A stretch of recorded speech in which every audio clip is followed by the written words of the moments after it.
Ever wondered just how much you can really make driving with Uber? Okay, let's dive into the nitty-gritty of Uber earnings. First, it's all about location. Location. Big cities with high populations usually mean more ride requests. Driving during peak hours, like rush hour or late nights, almost always leads to more money. That's because of surge pricing.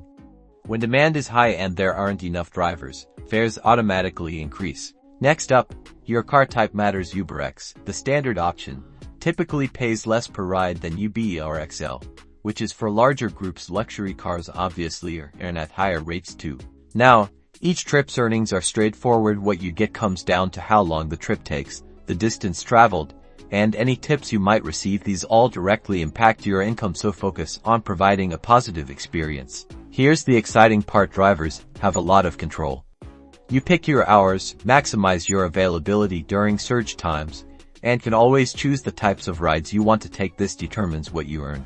Ultimately, your Uber earnings are a direct result of your choices. Smart strategy, good service, and peak time driving translate into more money in your pocket. So, get out there, drive safe, and start earning.